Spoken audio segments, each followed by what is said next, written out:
Okay, Vadim, I just want to thank you for coming by and sitting down with me and talking about Persian lessons. Congratulations on everything going on with the film right now. Thank you. Thank you very much. I'm Uh, very actually extremely pleased and surprised that after a long run in the world yeah, and actually being on some streaming platforms all over the world, Cohen Media decided to put it out in the theaters. I think it's incredible show of their belief, and I didn't expect it. It was really good surprise. yeah, definitely, definitely. Just to kick things off for the kind of a generic question, but just to kind of kick things off, for the sake of our readers and anyone who will be watching this interview between you and I, who has not seen the film yet, let's give an elevator pitch for the film to the audience. Well, it's a Holocaust movie, which actually is now a genre, kind of its own, and it's a film that is different from the others because there's like a scale of realism and maybe like intensity in it. And on the left side of it is Son of Saul. On the left side of it is like perhaps even Schindler's List, Night in Fog. Where the viewer is taken by the scruff of their neck and just rubbed in face, in the horror and the inhumanity of it all, right? And the other end of the spectrum is like Jojo Rabbit, perhaps Life is Beautiful to a certain extent, you know, even Tin Drum, So in a sense, you get kind of the periphery done with humor, done with through sometimes even a farce, where you have a comedic way of, I wouldn't say comedic, but it's a lighthearted approach to a very heavy subject. I guess, and this is not just my words, but people say that this one's right down the middle, so that it has a elements of comedy. I mean, you laugh, elements of a thriller, drama, obviously tragedy. So, and the film is the plot line is quite simple: is that a Jewish man in the northern France, 1942, gets taken in by Nazis, caught, captured, and he's transported to a ravine where they're all to be shot by the SS. And in the last ditch effort, he takes out a recently procured book in Farsi, which he cannot read or do. He traded it for a sandwich in the truck, and holds it up and says, "I'm not Jewish. I'm Persian." And again, in a fluke, the Nazis go, "Stop! Don't stop! Stop! Stop! Don't shoot him," because Hauptsturmführer Koch in the camp, for some bizarre reason, needs a Persian, and so and he's going to give us 10 cans of meat for the reward is 10 cans of meat. So they transport the guy, and Koch grills him and asks him if he really does know Farsi. We don't know why he needs it yet, and he does, passes the test. So now our main character, Gilles, is tasked with coming up with the language, faking it because he doesn't know a word of Farsi, making up a whole language, surviving by doing it. And it becomes an incredible story, like a cliff, an incredible, bated breath story of will he survive? Will he, it's twists and turns and so on, fills up the middle of it. And then there's a very, very, I'm sure viewers have read the reviews at that point, there's a very, very dramatic and touching ending, which heartrending, I would say. It's not my words, but the critics, which kind of justifies what he did, that it wasn't just survival for himself. Yeah. He did inadvertently, he made a great heroic act and a memorial to the Jews that have perished in the war. That's it. Agreed. So early on in one of the opening shots, it said the film was inspired by true events. And correct me if I'm wrong, and if you want to elaborate, I mean, obviously, This was also pulled from a short story of some sorts. How did Yes. you uncover something like this? Well, I didn't, but the writer, the screenwriter, he was, when he was a young man, he was in Soviet Union still. He read a short story written in East Germany by East German writer, Wolfgang Kohlhause, and it was called The Invention of a Language. And it was essentially a short story, 14-page short story.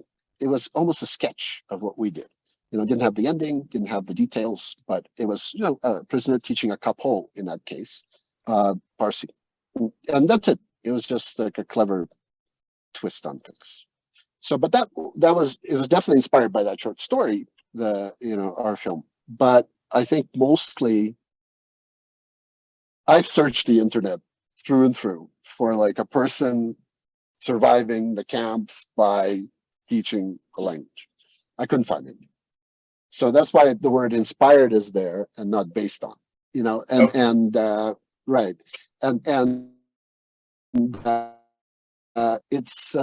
it's justified, I think, because it was inspired by even more far-fetched events that happened in the Holocaust. Like a man and a woman from two different sides of the camp falling in love through the fence, surviving, ending up together in Israel after the war. Those are all things that are incredibly unbelievable if you think about it.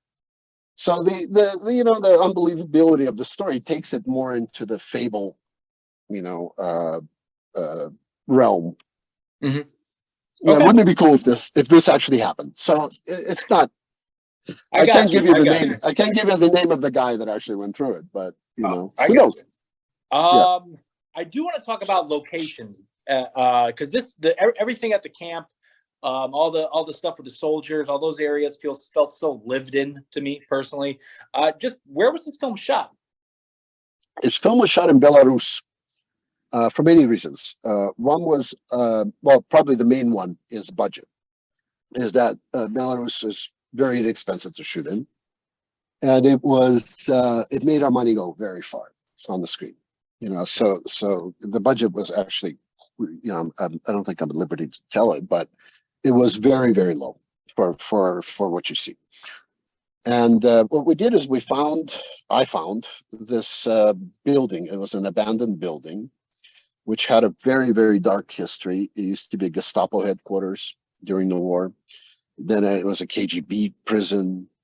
And so I can imagine the amount of people that perished in that building. I felt it through the walls. And it was completely abandoned, no windows, nothing. And it was a U-shaped with a quad and this weird smokestack in the middle.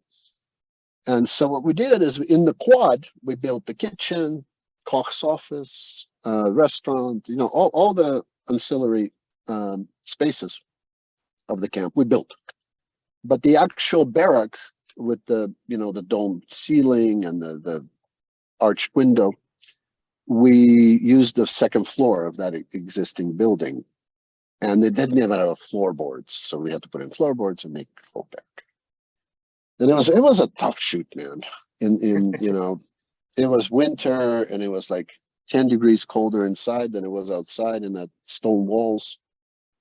And just the atmosphere was, it was very method. Mm-hmm. So, yeah. Do you know what I mean? I could tell. I could tell. It felt very bleak, like the color. I mean, some of that stuff I know comes in post-production, but like there was a very bleak, gloomy tone to it. Right. That was a conscious decision. DP. Yeah. In terms of your characters, especially your two leads, I'll touch on them a little bit, but with this preliminary question, I guess, I felt that you achieved making characters that usually would be unsympathetic or an audience member wouldn't have any empathy towards them at all. And yet there's times in the film where I don't want to say you're on that character's side, but you're kind of getting them. Talk about your processes in achieving that from a director's standpoint.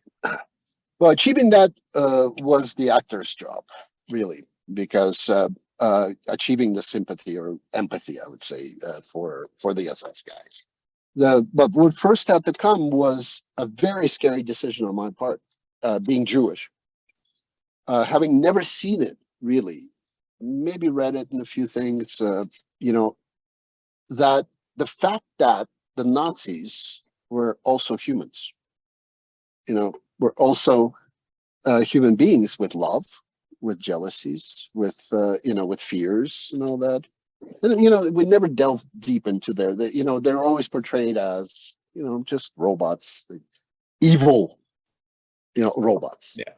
So all the film, so it showing this didn't showing the humanizing a little bit, had the effect of, I think that was my theory, and I was proven right, thank God. Had the effect of people saying, well, that what they did is even more evil. If they're, we can't just excuse them because hey, that's what they do. They're Nazis, Yeah. That's what a scorpion, he stings, so Yeah. what are you going to do, right? So in this case, and that turned the film from everything else that's been done before, where it was, we should see this film, and the moral lesson is we could all be the Jews in the future. We could all be the victim. We could all be picked on and as the victims. But I think it turned it not only that, but also we could all be the Nazis. Yeah. And that makes it, in a way, that's kind of a moral lesson behind the thing. Gotcha. Is that, yeah. I think the film really separates itself from other World War II or Holocaust movies. Thank you. I felt like you were trying to shift away from the norm of past films of this subject. Were you intentionally trying to do that, or did you draw from any past films over the last 40, 50 years, 60 years? I have seen them all, really. I never drew from, I hate drawing from films to make a film. No, seriously, it sounds pompous, but I don't want to repeat anything they're doing. Sometimes inadvertently it happens, but a small detail, right? If you remember, there's not a single swastika in that camp. True. Yeah. Isn't that funny? And yeah, now that you mention it, yeah. Yeah, and they didn't have it. They never had it. And I checked that.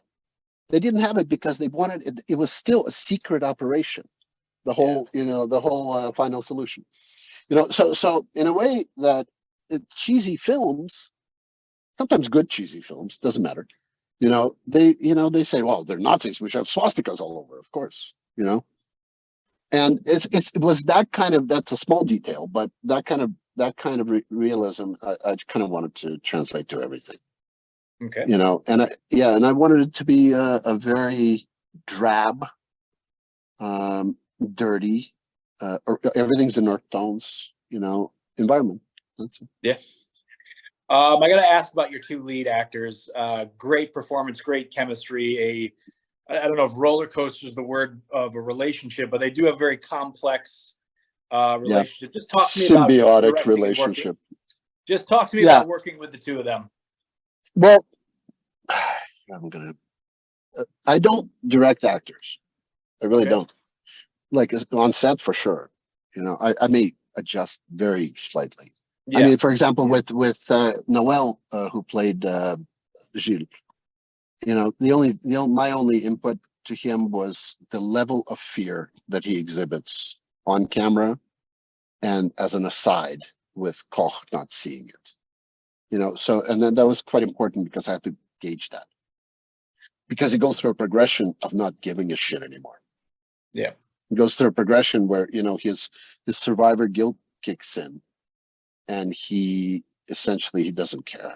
And he loses the fear. And the balance, the power balance shifts to him. Yeah. At a certain point through the film.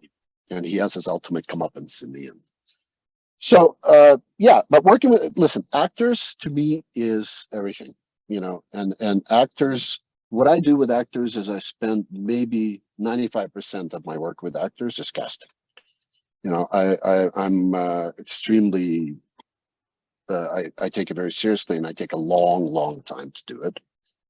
And I have tables of, on the computer of actors.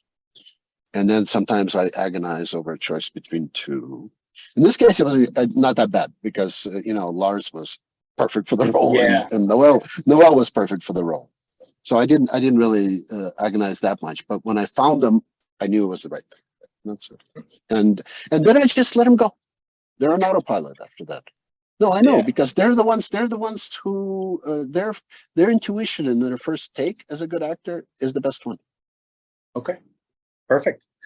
What do you think this film is trying to convey in terms of themes? Well, what I said earlier is that larger moral theme is that not only could we all be the Jews, we could also be the Nazis. Yeah. I think that's kind of a statement, I guess. Hopefully people catch that. And that's it. I mean, really, the incredibly, I don't want to give away spoilers here, but the incredibly clever way that he does come up with the language, and the resonance that it has because of what he uses to come up with the language, namely names. so it's I don't think it's that much of a spoiler, but so he builds a memorial to the people that have perished by saving his own ass. Yeah. Yeah, if it was a film about him and the names weren't included, and he just came up, he was so clever to come up with a language and remember all the words, we'd go, oh, kind of fun, cool language. Yeah. Good for him. He survived, right? Yeah. But having that, that the resonance of the final scene, I think makes it. Okay. Well, all right, Vadim, thank you very, very much for sitting down, talking to me. Congratulations on everything going on with the film. Thank you, Tyler. Thank you. I look forward to any success that I just look forward to hearing about it more down the road. Thank you. I'm glad you loved it.